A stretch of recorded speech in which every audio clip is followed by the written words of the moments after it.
as we get more into both the positive and negatives, there are ways that knitting interacts with other things that can make it's not that the knitting itself is the problem. It's that it's the way it's interacting with something else. There's so many different ways that knitting is used in terms of in a therapeutic setting: chronic pain, eating disorders, addiction recovery, cognitive decline, anxiety, PTSD, OCD. Now I feel like I'll sometimes be knitting on the weekends when actually I did want to spend my time doing something else. And what is knitting replacing in those moments? And is it replacing it because I'm really enjoying my knitting, or is it more because I just don't want to deal with this other thing? So that's where it kind of can tip into the negative for me, where I just love it so much that sometimes I just want to be doing it maybe more than is healthy for me.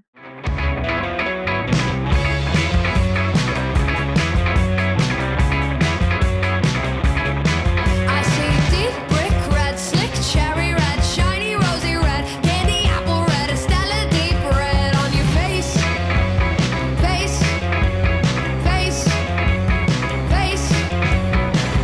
Hello, and welcome to Two Women Yelling About Knitting, a show that is not about what we're buying or what we're making, but instead asks questions like, is knitting good for your mental health, even when it sometimes makes you feel bad?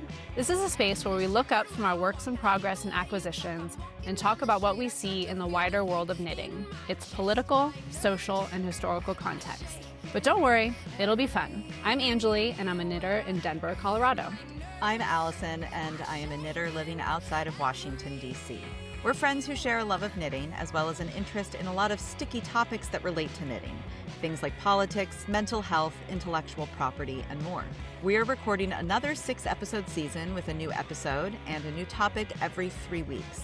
If you want to join us on this journey, hit the subscribe button to follow along. We hope you enjoyed our new theme song music, which, if you listened or watched last week's episode about copyright and intellectual property, we've had a bit of a crash course in when it comes to music licensing. So that is the reason for the sudden change of music. And we hope you enjoy it. It is a legally licensed song that we can then monetize our YouTube with. Anjali, what are we yelling about today? So today we're yelling about big picture, mental health, and knitting.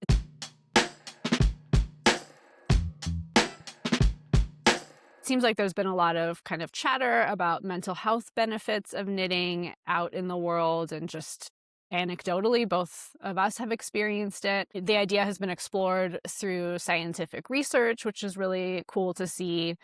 But we are also interested in more unexplored side of mental health and knitting, and some of the negatives or potential negative effects of knitting alongside those positive effects. So we will talk about things like procrastination, addiction, hoarding, and how do those intersect with knitting. So that's what we're yelling about today. And our question to kick us off is, what's a story from your own knitting journey of how knitting has intersected with your mental health, Alison? Yeah, so I have talked about this before, but it definitely feels like the most profound example of the way knitting has benefited me personally in a mental health way. So I'll share it again, which is that I moved in 2022, and I have moved a fair amount in my life, but this move felt extremely stressful. In fact, at the time, a friend sent an article that was like, stressful common life experiences. Moving is like ranked not that far under having like loved ones die in terms of just like the level of stress and effort that you have to put into it.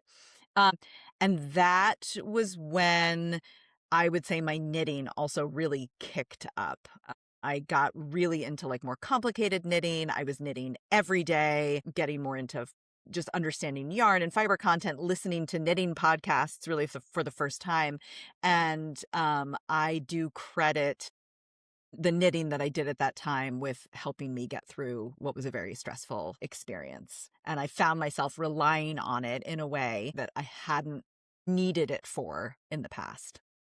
So how about you, That's Anjali? very relatable. So I have a lot of positive stories, which I think we'll talk about later, but the kind of maybe more negative aspects of how knitting has intersected with my mental health is somewhat recently. So if you have not yet gone through perimenopause or, are not close to someone who has gone through perimenopause, you might not know that insomnia is a big symptom of kind of changing hormone levels. And in particular, I guess the sort of magic hours between 2:30 and 4:30 a.m. are when a lot of find themselves waking up and just not being able to go back to sleep, kind of a mix of waking up and then anxiety kicking in and your mind is kind of racing. So I was definitely going through that, and just in the middle of the night was picking up my phone and browsing the Rabbit app, which is an app that connects to Ravelry, so you can kind of look through patterns as a way to pass these insomnia hours without disturbing my husband,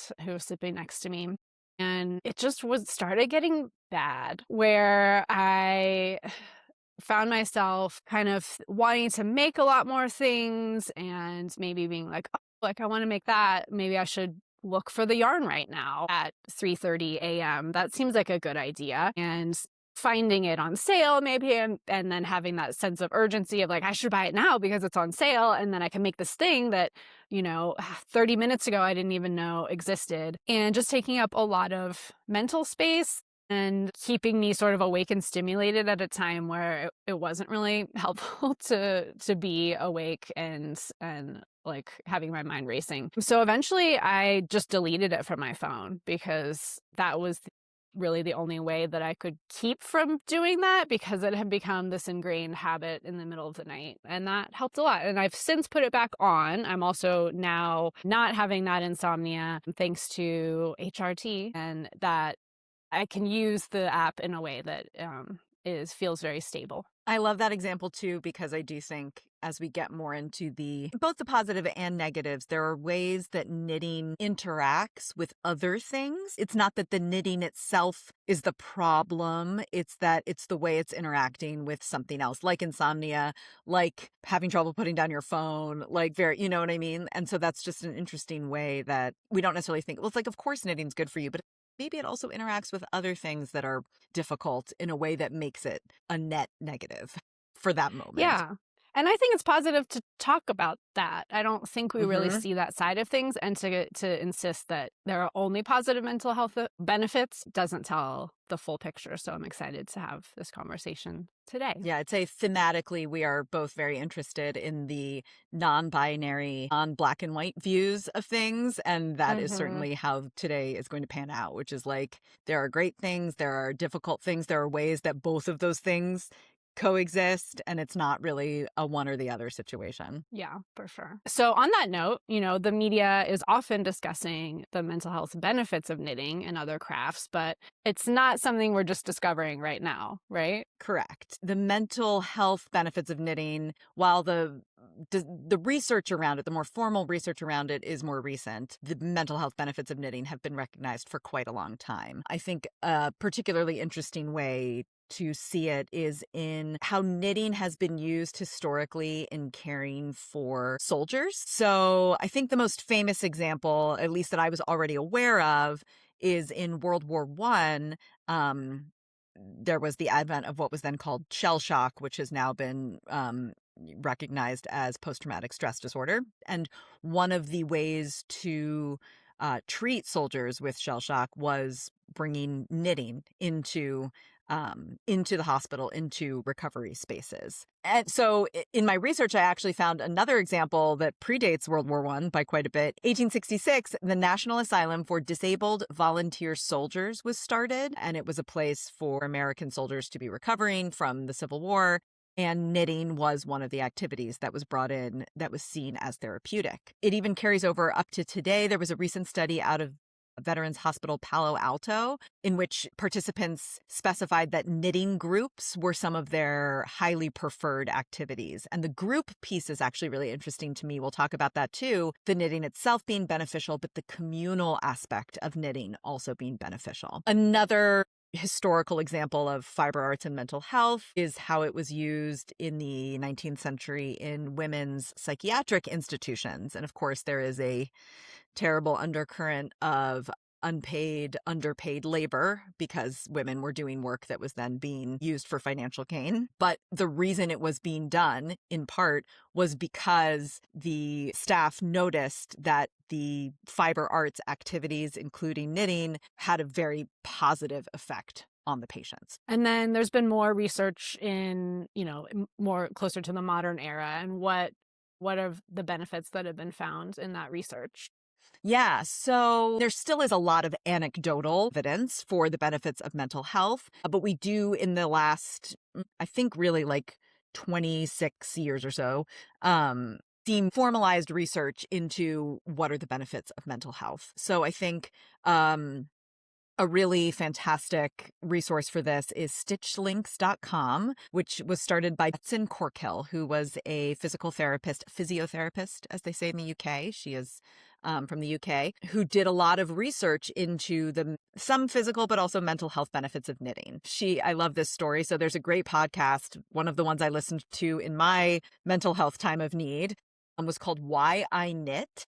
It's a fantastic podcast by a clinical psychologist in the UK, and she interviews people both who have done research and also who have just personal experience with the benefits of knitting in a therapeutic sense. So Betsy Corkill was on this podcast, and she said that in her research, she renamed knitting rhythmical bilateral psychosocial intervention because when she called it knitting, people didn't take her seriously, which goes back to our whole grandma hobby.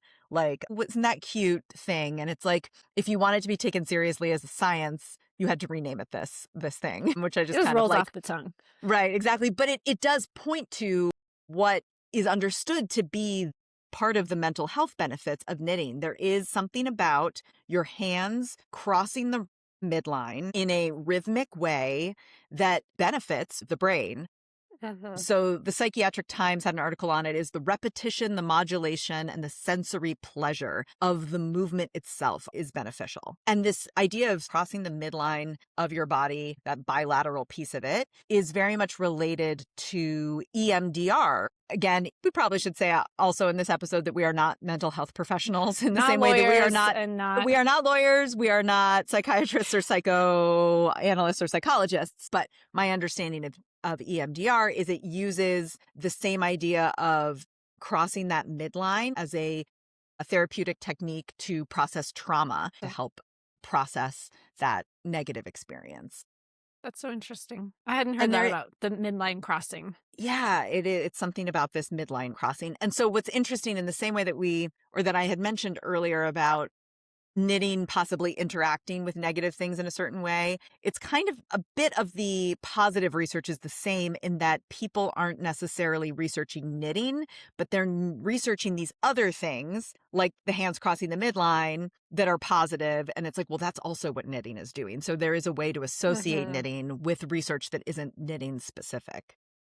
Yeah. So that's one way. I also saw that in research around kind of knitting as a way to achieve a flow state. So the flow state is kind of the moments that you are so absorbed in what you are doing that time passes very quickly and you just feel sort of at one with what you're doing. And, like athletes describe that like when they are at like a moment in a game where everything is coming together and you are just like moving effortlessly through life or through whatever task is in front of you. So knitting apparently releases dopamine and serotonin, and those are both neurotransmitters that relate to, our brain's reward system, mood regulation, and pain perception. So that could be one reason why. And I saw some research that was not directly related to knitting or not solely related to knitting, but was talking about how tactile crafts are actually incredibly beneficial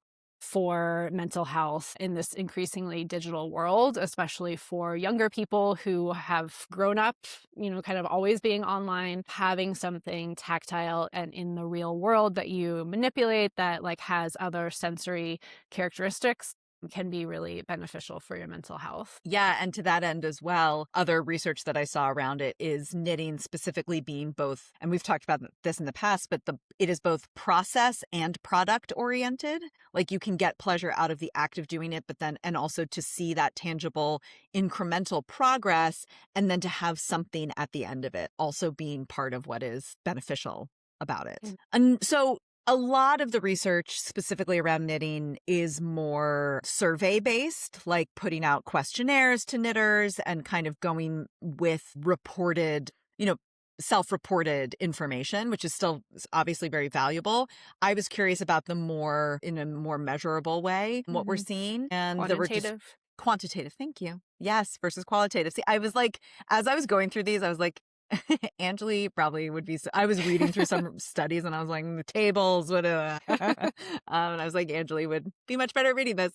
But I did my best. So I will report on those. No. Which there were two in particular that I found interesting. One was from.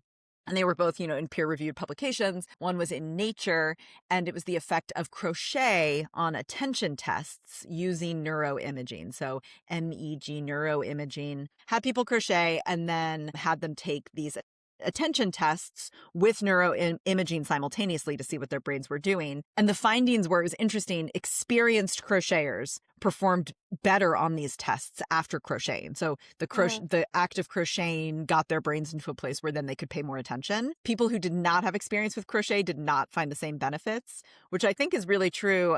I do teach knitting in hospitals, which I've also talked about. And sometimes in the beginning, there is that kind of learning curve where people are like, I'm sorry, I thought you were teaching me this because it was relaxing. And I was like, I swear it is eventually. But yes, in the beginning, it's not an immediate thing. And it has to take your full attention. I can see how exactly that would, when you're kind starting of deplete out. You, whereas once you're experienced, it's like more focusing. At least that's how I experience it. Yes, that's a great point. And also, again, on the anecdotal side, there's a really interesting piece of this paying attention part of it. Again, back to the Why I Knit podcast. She interviews a number of people who all have experience with ADHD, who talk about the focusing possibilities of fiber arts. And just anecdotally, people who are like, you may see people knitting in movies or knitting in like lecture halls in class and stuff like that. And that they find that the act of keeping their hands busy with this kind of basic, not super complicated, but more basic knitting helps their brain then focus on the information that they are receiving. Another study that I found in Frontiers in Psychology was about children who participated in knitting activities and then were given tests on their executive functioning skills, specifically inhibition control. And again, the connection was found that after knitting, they performed better on these tests than the control group. Or I think there was another, they also had kids go out to recess and then do these things, and knitting actually showed the most benefits of all the options. How about watching Minecraft videos on YouTube Kids and then compare that to knitting? Also, I mean, well, and so I feel like that's like the polar opposite of knitting, or like. But it is, I think that there's maybe a piece worth saying here too, which is like, there are people who are like, oh, yes, I'm still learning and I am not there yet, but I can tell how beneficial this is going to be. And people who are like, absolutely, this is not for me, right? Like the flow state, like it's not that knitting is the only thing that achieves these results. Right. But that if it works for your brain and your body, it can be very beneficial. Another benefit is the community piece of it, which I alluded to earlier, and that the community of knitting is also part of the mental health benefit, not just the act of knitting itself. And there's so many different ways that knitting is used in terms of in a therapeutic setting, chronic pain,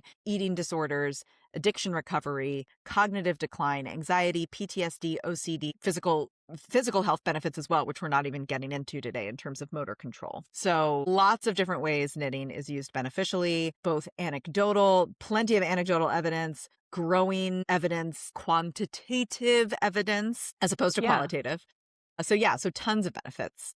So for sure. Obviously, this is why we're hearing. I think also, I personally, I've been seeing it more after COVID, where I think a lot of people picked up knitting as a hobby, and therefore, reading about these benefits as a knitter, I think feel very like, oh yeah, totally makes sense to me that knitting would be helpful in these contexts because I can see that in my own life. But it's not only positive, right? What are some of the potential negative impacts of knitting on mental health?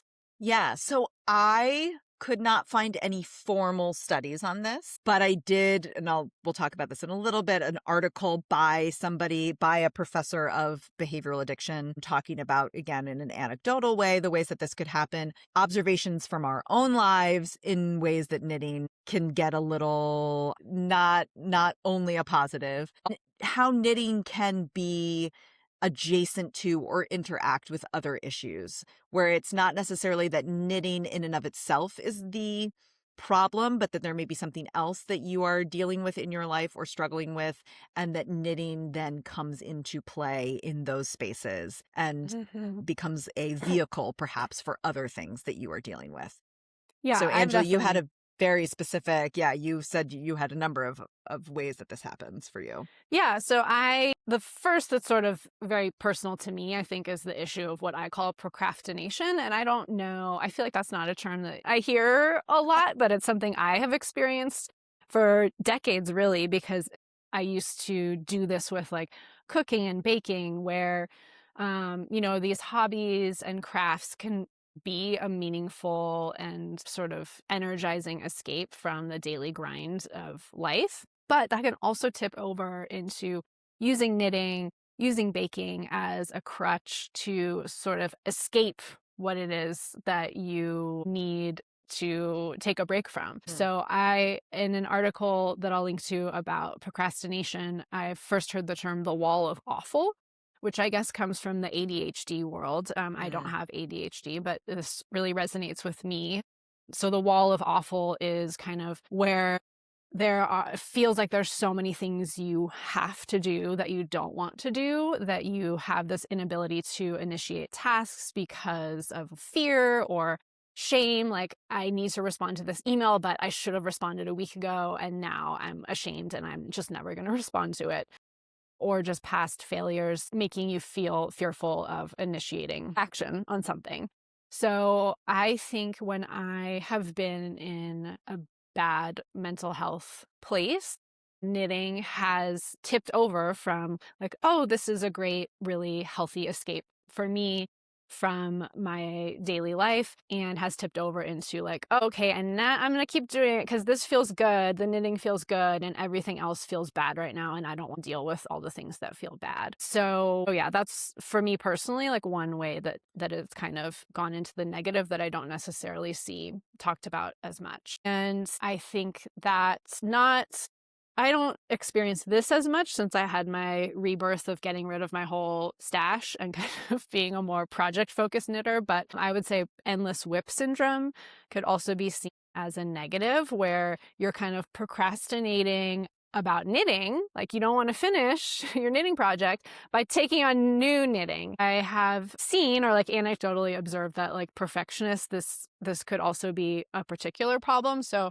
I have a newish book that I recommended to you, Alison, called Meditations for Mortals. So this is the same person that wrote 4,000 Weeks, which is a great book that also kind of talks about hobbies. But so this book is all about accepting your mortality and what do you do with your life when you accept that you're never going to do everything that you want to do? It's just impossible.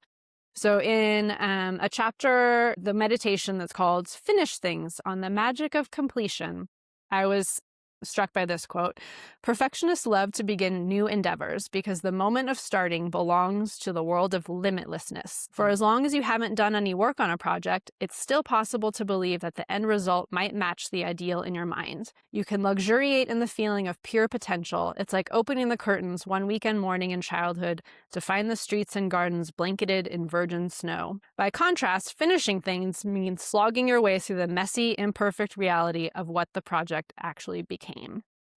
And I think that's so relatable, especially as you're reaching the end of a project. You're like, oh, I have to do like cast on 500 stitches for the button band, or learn how to sew in a zipper. Hello, the zipper sweater is still unfinished in my closet. Yeah. As opposed to like, or I could pick up this brand new ball of yarn that I've been wanting to knit with and look at like, print out the project that I've been wanting to make and start and believe that like this brand new project will never get to that point of the like messy, unfulfilling finishing things or whatever it is that you don't like about knitting, because everyone has something that they don't like about knitting. That's such an interesting, because I'd always thought of knitting as helping my perfectionism in terms of like, having to make mistakes and take them out of it, but also eventually can help with perfectionism in terms of like the final product is never the thing that you imagined, and yet you come to love it anyway once you can get to that point. But yeah, that's really interesting. I hadn't thought about it that way. Yeah, and I think sort of related to that, finishing things and like making more and more things, which I think also, obviously, we've talked a lot about relating to knitting and capitalism, of just this feeling like you always need to be churning out projects. I think that, that can tie into feelings of self-worth and feeling that you are being productive and that your time is worth something because you're producing, because knitting is something that produces an object most of the time. So that is kind of tied to our whole productivity culture. And I see it really clearly because I am like because of my work as a dietitian, I'm like very steeped in the world of wellness and nutrition. And that space online is very like productivity focused, and like my worth as a human being comes from being a productive person who sticks to my rules and does everything I'm supposed to be doing. And I definitely see that seeping into the knitting influencer world. And we know that social media, research tells us that social media, and anecdotally, and we know social media has a negative impact on the mental health of younger women in particular, where when all you're seeing is sort of the perfect version of someone's life, the perfect version of someone's projects, their yarn stash, and the choices that they're making around their knitting. And sometimes when I'm watching knitting YouTube, I'm like, oh, like this is feeling too productivity culture for me, where, a YouTuber is like telling me, well, I made this rule about like how I'm going to knit a pair of socks every month for the entire year, but I didn't do the ones in March. So in April, I'm going to do 2 pairs, except that I also need to do this pair that I found in a drawer. So I'm going to finish that one. And just all these rules in order to kind of meet their own arbitrary rules. And I'm just like, I don't care. Like, I don't comment on it because I don't want to make anyone like draw attention to it or feel bad about things. But in my own head, as I'm watching, I'm just like, this is too much. And you should be a little like, be easier on yourself, because these rules that you're creating, if it's not making you feel good, like, why are you doing it? And who are you answering to? And then obviously a lot of this comes from just the pressure of the algorithm, where, YouTube makes money if you are making all these socks and making videos about all the socks you're making, and people are engaged with it. As YouTubers ourselves now, we're getting emails from YouTube. They're like, you'd make a lot more money if you posted every week. But especially for someone who is making knitting videos, which is a very slow hobby, as Game of Wool showed us, maybe not the most exciting, high profile, television worthy hobby, you don't need to be making videos every week. And I don't think you should be kind of harming your own mental health in order to meet the needs of the algorithm. And we should be maybe calling it out more as a sort of culture around knitting. And again, that's such a great example of the way it's like, is knitting in and of itself in isolation the issue? Not necessarily in this case, but how it is interacting with these other things that we definitely know are issues, like social media, which I certainly have personal experience with. Now I will go on our channel Instagram only as needed, and then have to remove it from my phone. So Alison, what are some of the negative mental health impacts that you've been thinking about around this topic? Yeah, so I think it's interesting. I think we both gravitated towards the things that we feel make sense to us, or that we see reflected in our own lives, which for me, I was thinking a lot about addiction. So the idea of addiction in our society and culture is really interesting. There are things well-established addictions, such as alcohol, and then more recent addictions like social media. We just had this court case in which a jury found that a woman was indeed harmed mentally. Her mental health was harmed by Meta. So, and part of it's addictive nature. So pinning down kind of what an addiction is, the signs of an addiction: anxiety, difficulty with not engaging in the activity, or substance, the activity or substance negatively impacting your personal relationships and or work, an intense urge to participate in the activity or use the substance, avoiding other social and recreational activities because of the thing that is taking your attention. And I think about it that way because, and I don't at all want to throw around the term addiction lightly. Like, I have not been diagnosed as addicted to anything. I know people who have. It is not that I'm like, oh, I'm so addicted to this. That's not how I'm trying to use the term. And I want to make sure that it doesn't come off that way. And at the same time, looking at these hallmarks and seeing snippets of it in my own experience with knitting. I had started knitting as a way to not be on my phone, which felt addictive in some ways when I was with my kids. And now my kids will be like, why can't you just put down your knitting and help me with this thing that I asked you to do? Or like going out to dinner with my family, realizing I forgot my knitting and like having like a panicked moment of like, oh my God, I am having anxiety about not engaging with this activity in a space where I absolutely do not need to be engaging with it. Seeing how it is, there are times when knitting takes on some of those characteristics for me. It's interesting because in this idea of knitting and addiction, I came across the idea of positive addiction, which is something that people do use or do kind of label knitting. It's a concept coined in 1976 by Dr. Bill Glasser. It's not a mental health professional. I gather there's some debate in the mental health world about, is this a real thing? Is this a valuable thing? And there are people who label knitting specifically as a positive addiction and who use a strategy of replacing a quote negative addiction with a quote positive addiction. However, they are not the same thing.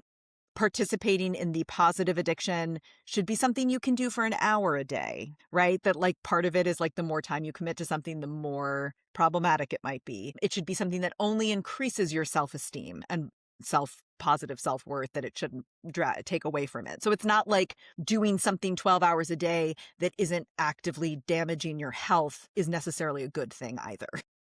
Right, because there's definitely exercise addiction. 100%. Yes. Or you can be addicted to exercise. You can be addicted to meditation. Like you can, we think of like, oh, drugs, gambling, bad. Oh, like addicted to knitting. What a great thing. It's so good for you all the time. And it's like, not if it's taking on those other signposts of addiction. I found this article in Psychology Today from a professor of behavioral addiction, not anything quantitative, but anecdotally was looking at the potential addictive qualities of knitting. And granted, this is from Reddit, but cited this post that he found on Reddit, which I'd just like to quote in its entirety. The person wrote, "I can't function on a normal level without my knitting bag at my side. I can't sit still in class or on a break if I am not knitting. My head hurts. I sweat. I get jittery if my hands are doing nothing. I skip classes to go to the yarn stores. I come back late from breaks at work because I need to finish just one more row. I pay my rent late because I'm spending my entire paycheck on yarn." And again, and this actually gets us into the next category that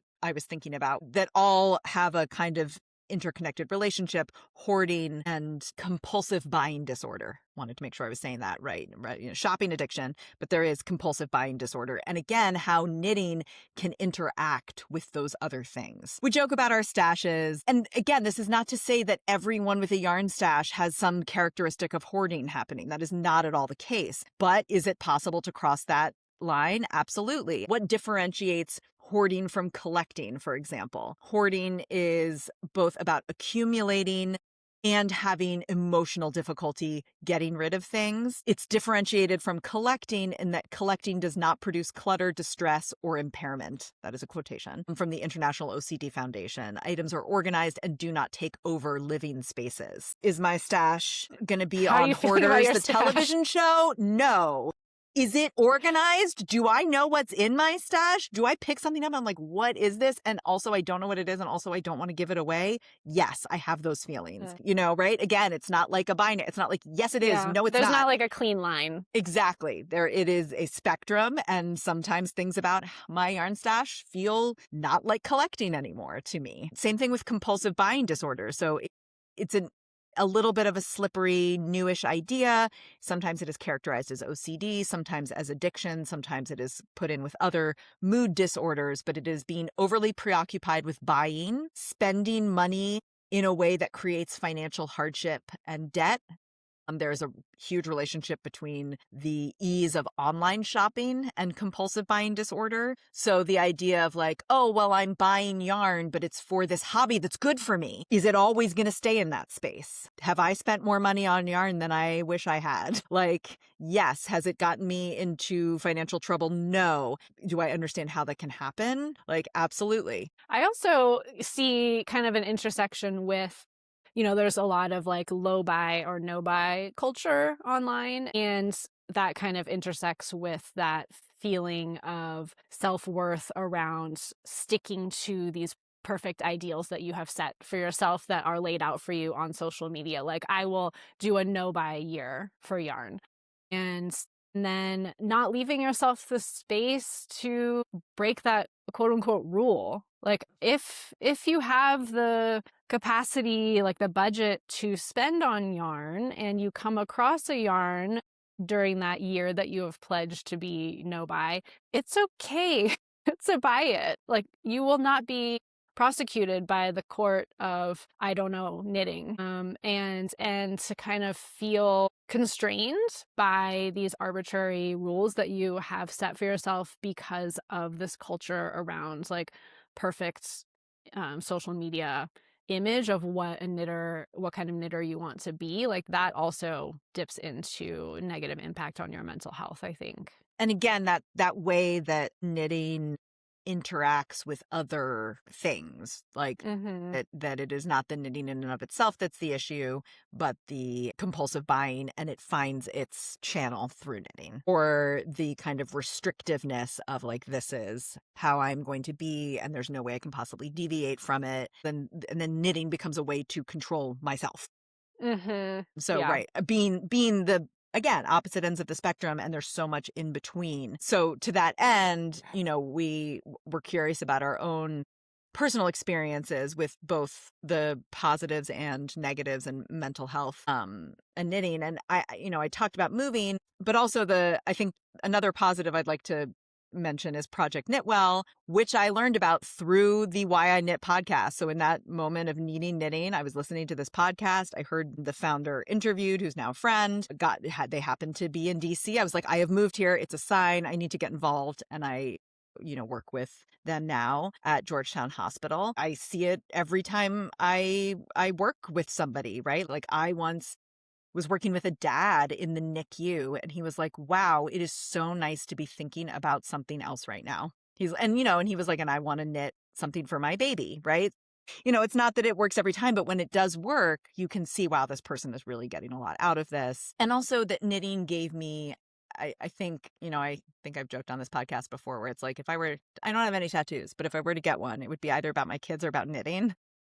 It's given me a sense of identity that, especially after I became a parent, felt hard to nail down for myself. What am I other than a parent? In that, like, my work wasn't necessarily what that was. And this is something that has given me a sense of myself for myself that is very powerful and strong and feels really good for me. So those being the positives. And then I kind of jumped the gun with the negatives, but that feeling of like, yeah, I did forget my knitting a couple weeks ago and like panicked. I got it under control, right? But like, for a moment, I really was like so disappointed that I didn't have my knitting with me. Have had my children tell me that I knit too much.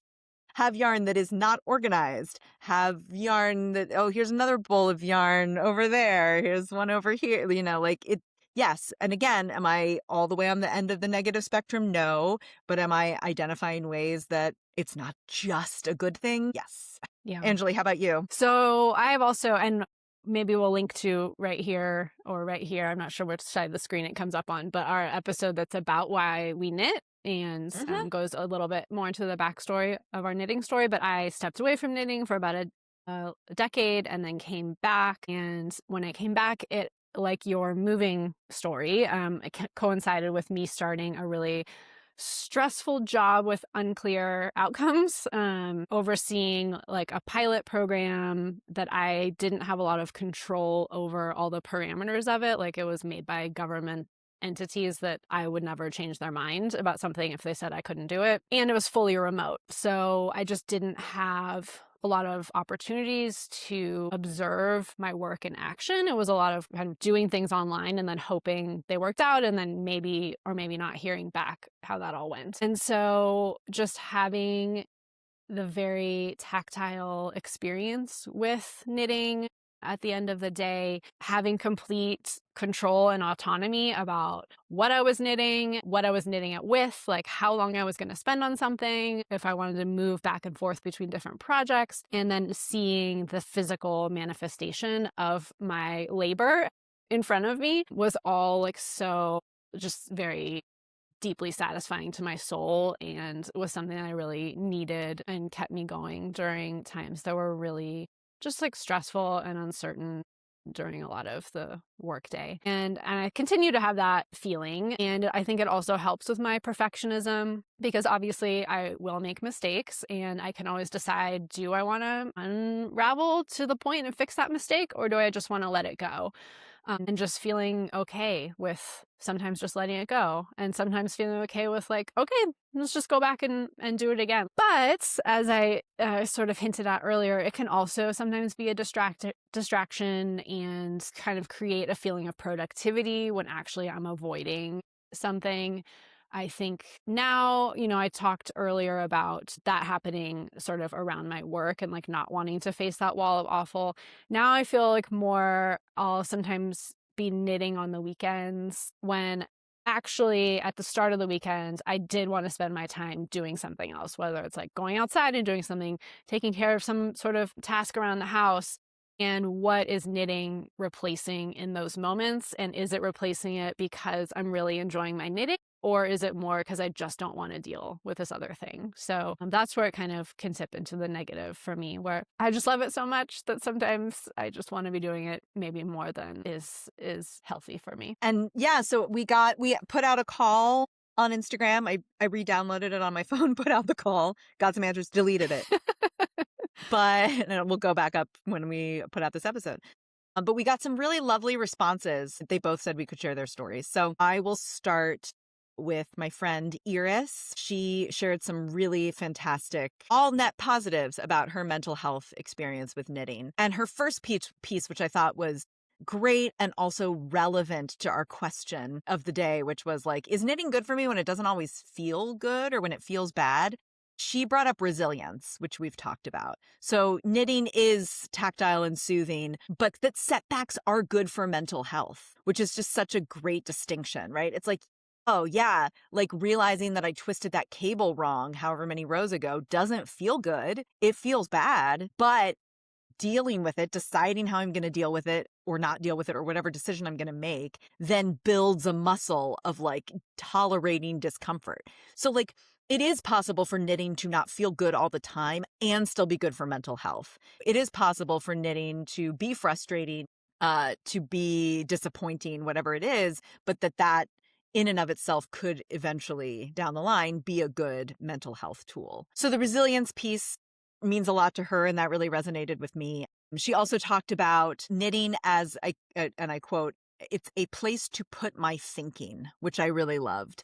She'd been a school librarian during COVID, and that was a very difficult experience for her. And what got her through it was designing her first sweater. It's a fantastic sweater. So it's the BYO party sweater. It was like, she was like, I have this thing in mind. I can't find it on Ravelry. I'm going to make it myself.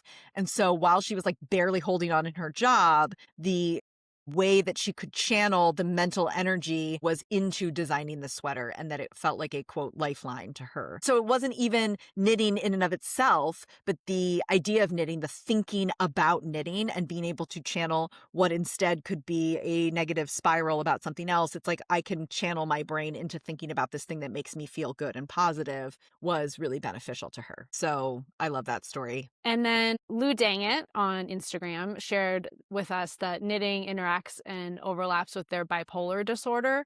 And that's in both positive and negative ways. So they told us that knitting really helps them, quote, calm the storm of irritability mixed with mega anxiety. And they also shared that they lose themselves in knitting during manic episodes. So I occasionally do nothing else but knit. I forget to eat. I barely sleep. I ignore responsibilities and I ignore relationships. I also will create a bajillion creative knitting plans and buy yarn for it all. Rarely do I follow through. They had a post. They are one of the first people I ever saw talk about possible negative mental health effects of knitting that like had kind of been like percolating in my brain, but then they posted about it, and it was about productivity and stash and like kind of like the anxiety that can create. And I was like, wow, that is so fascinating and so exciting to hear somebody actually articulate it. So it was interesting to hear these specifics from them, as they were one of the first people that got us thinking about this question. Yeah, so really appreciate sharing around those negative sides, which aren't often talked about. I also thought that Kate Davies had an interesting post, which we'll share below, about the danger of seeing knitting as a solution to mental health issues. She acknowledged that it's very beneficial, while also reflecting on the impulse of people to tell others, and especially women that are dealing with mental health issues, to just take a walk or pick up a hobby. I really resonate with that, where it's kind of, I mean, maybe it's not by accident that we don't hear about some of the more negative ways that knitting can manifest, because it is kind of a feel-good story to say, you know, you're having mental health issues, just take up knitting. And it also reminded me of, you know, there's often conversation about kind of the idea of self-care or, you know, taking care of mental health when some of those issues are arising from systemic oppression, whether that is being a woman, being trans, being a person of color, and how, you know, self-care as we understand it under capitalism is never going to actually like get to those underlying issues at the same way that knitting will not get to the underlying issues. And I would say like underlying issues, both large and small, whether it's large systemic factors or smaller. My job, like knitting was in a bad place because my job was out of whack with sort of balancing with my life. And it wasn't until I straightened that out that I was able to have this healthier relationship with knitting. So yeah, I just knitting is appreciated a that tool, perspective. but not, knitting is absolutely a tool. It can be beneficial, and it is not the be all end all of mental health, systemic oppression. Which and I think the we rest all of it. know, but we should be Yes. talking about more. But worth mentioning, yes. Yes. So I think that concludes our mental health conversation portion of this podcast. So we're interested to hear what you think. Yeah, we'll say it again at the end too, but we have really been loving the comments we've been getting, people engaging with us and each other and what they think about what we're talking about. And I feel like this is especially one that people will have their own stories about, their own thoughts on. And so anything that this episode brought up for you that you'd like to share, we'd love to hear from you in the comments. Yeah. And now we'll move on to Two Women Happy About Knitting, where we talk about some of the things in our knitting life that are making us happy right now.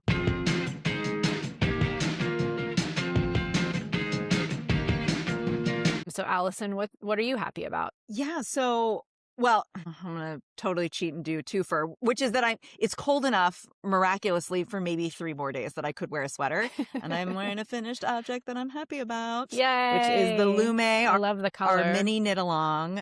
Yeah, I'm delighted with I love the sleeve turned out. I did the whole sleeve. It's too long. Took it all out. Perfectionist, or, not perfectionism, but deciding if I'm fix a mistake, I'm not going to have a sleeve down to here. I am going to take it all out and do it again, which I did. But I'm so pleased with it. It's just like woolen spun yarn. This is Studio Donegal. Can't be beat, really. It's just, It's next to skin soft. It is lightweight. I'm loving it. Okay, but that was not actually my initial happy about knitting. Maybe it was my job. My day job was a little more stressful in the fall. I don't know what it was, but I feel like my knitting mental health balance has Mhm. gotten a little bit better, which actually means I'm knitting less. Like I am knitting less. I am Yeah. spinning a lot less than I used to. And it's because I'm doing other things with my time Mhm. and that feels good. Like I'm not Yeah. like sad. I'm still knitting every day. And it's just, part of it is also cyclical. Like, and so maybe that's where I am in my life right now. It's like these things can also be cyclical. We do them more and we do them less when we need them, Yeah. when we realize maybe they're interfering with other things and we need to step away. And so, yeah, so I feel like I'm in a good place with my knitting despite the fact that, because I am doing it less. Mhm. How about you, Anjali? So my happy about knitting is that I feel like I always see people talking about like reusing their yarn for other patterns, like starting a pattern and being like, I don't like this, I'm just gonna make something else with this yarn.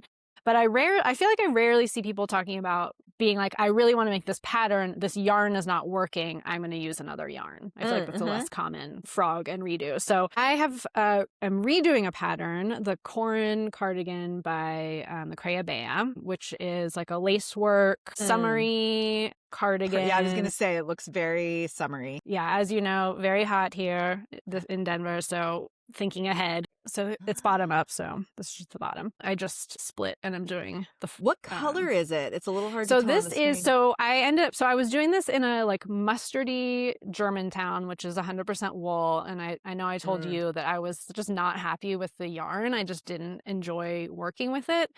And I was also like, does it make sense to do 100% wool with something that I want to wear as like a summer layer over like sleeveless dresses and things like that? Right. So this is Durham Natura Robinson, which is 30% cotton, 70% merino, I believe. And the whole line is all naturally dyed. So this is like it's such a like springy color. It reads makes me like really pale happy. green. It's like a pale yellowish green. Yellow green. Yeah. Okay. So yeah. And it's just very, I don't know, it has, you might not be able, you maybe can see, like the texture is a little bit like nubby with the cotton, but it's very comfortable to work with because I can get hand pain sometimes for using just plant fibers. But this is a very comfortable mix of wool and cotton where I feel like it has the best qualities of both. So highly recommend. It's like worsted weights, and I want to try the other cotton merino blend that they have, which is, I can't remember the name, but You a are different weight. my cotton wool blend inspiration. I still haven't done it, but I feel like with the mungo and this, like as we do go I've into been summer. seeking it out. This is the summer of cotton wool blends, I think. Yeah. So the sort of half-done Corin in Germantown has been sitting in my bin for probably a year and just feeling like I really want that piece, but I just don't like how these are coming together. So redoing it in this new yarn has been like, oh, why didn't I do this way earlier? This feels so good. And now I've been like pretty much monogamously knitting on that because it's really fun. That does tie into this episode to me in a way. I mean, you can, and this is true of anything in life where it's like you can just kind of go on autopilot and not like examine what you're doing, but taking a minute to step back from something and be like, why don't I want to keep knitting that? Yeah. Is it the pattern? Is it the yarn? Taking a minute to like think about it and be like, what's really going on under the surface here? And then doing something different. Same thing where it's like, why is knitting making me feel stressed out? Or why am I stressed about this other thing? And what could I do to make myself feel better? And like taking a minute to step back and be like, what is it that can help? And examine it. That doesn't mean that we're saying knitting is bad for you or knitting is good for you, whatever it is, but just taking the moment to reflect, to self-reflect on something can lead to you feeling overall better. Yeah, like rediscovering the love. So what are you yelling about other than knitting? My initial thing I was going to share was I've like gotten a little bit back into running, and I feel like I know a lot of people who run marathons, and that's so cool. And my body is not made to do that. Like my joints are not made to do that. And I think for a long time it was like, well, then I just won't run. And it's like, but what could I do? And then I was like thinking about when I was a kid, for the sports team I was on, we had to run a mile in under 8 minutes. And I was like, what could I do that again? is that something I could do? And so that became it was like everyone else around me was running marathons. And I was like, I'm literally going to focus on running a mile in a certain amount of time. And I did it. Yeah. And I was very proud of amazing. myself. And it was feeling great. Then I messed up my knee.